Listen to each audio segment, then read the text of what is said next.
राजसूय यज्ञ में ये था कि जब यज्ञ की पूर्णता मानी जाएगी, जब ये शंख बजेगा, शंखनाद होगा, तभी बड़े बड़े महापुरुष आए, पूरी यज्ञ हुई राजसूय यज्ञ युधिष्ठिर जी की। लेकिन पूर्णता का जो प्रतीक रखा गया तो नहीं। युधिष्ठिर जी ने भगवान श्री कृष्ण से कहा, प्रभु ऐसा कौन रह गया है जो हमारी यज्ञ में अपूर्णता भी है।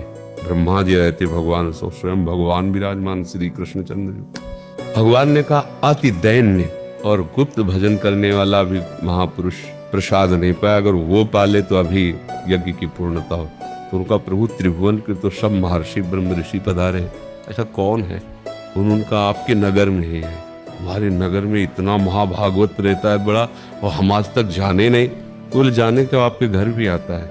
कौन है प्रभु। तो बचा सुपच पालने की, रोज दोना पत्तल फेंकने आते थे। अच्छा, बोले महाभाग निरंतर नाम जप करते, हमारी आराधना कोई जानता नहीं, अपने को छुपा के दैन्य भाव से ऐसे जाओ निमंत्रण दो उनको। तो भीम और अर्जुन जी भी पहुंचे, तो कोई उनके स्वरूप को नहीं जान।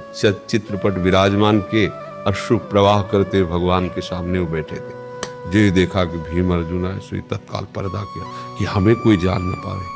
भीम अर्जुन ने हाथ जोड़ा, आपका निमंत्रण का मालिक तो 2 कौड़ी के नौकर हैं आपके, दोना पत्तल फेंकने, आप निमंत्रण, हम रोज आपका ही तो जूठन खाते हैं, जो पत्तल और फेंकने पर जो मिलता है वही हम। उनका नहीं, भगवान ने कहा। उनकी दृष्टि बदली भगवान पे कि ये चैन से भजन नहीं करने देते। अरे हमें कोई जानता नहीं था, चुपचाप भजन कर रहे थे। वे राजा लोग सम्मान करेंगे, यश होगा, भीड़ लगेगी, हमारा भजन रुकेगा। पर भगवान की इच्छा है, जो प्यारो करे सोई मन भाग। काम आ गए। भगवान ने द्रौपदी जी को आदेश किया, अच्छा भोजन बनाओ। उनको रसोई में बैठाला। जब भोजन परोसा गया तो सब भोजन लेके एक में ऐसे मिला दिया। भगवान की तरफ देखा पानी। द्रौपदी जी के मन में पूरी रात दासियों के साथ लगकर हमने स्वयं बनाया, कई असर तो होगा ही। कोई राजघराने के या बड़े घरों के होते तो स्वाद चखते, क्या जाने राजभोग का। वो प्रसाद पा लिया, घंटा नहीं बजा, शंख नहीं बजा, जो आखिरी। तो उनका प्रभु इन्होंने भी बोले, आपसे अपराध बन गया इनके प्रति। कोई किससे बना। द्रौपदी जी का हमारे मन में ऐसी सोच आई थी, तो बोले आप ही प्रश्न करके देख लो। कहा आपने अलग अलग स्वाद क्यों नहीं लिया, सब मिला क्यों दिया। बोले वस्तु का स्वाद तो प्रभु आप लेते हो, हम तो प्रसाद पाते हैं, इसलिए सब मिला के।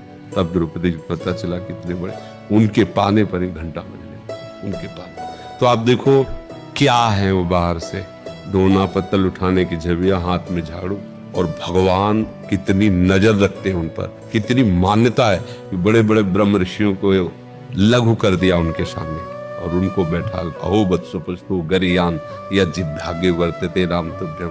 तो हम ये माने कि संसार के कार्य अलग हैं, भगवान के कार्य अलग हैं, तब तक सही भक्ति नहीं मानी जाएगी। जो भी आप कार्य कर रहे हैं, हमारे मालिक का ही कार्य ईमानदारी से करो, पूर्ण एकाग्रता पूर्वक करो, और कभी भी कोई भी ऐसी बात ना करो जो धर्म के विरुद्ध है। तो सच्ची मानो आपका हल जोतना, आपका नौकरी करना है, सब भजन बन जाएगा, सब भजन बन जाएगा।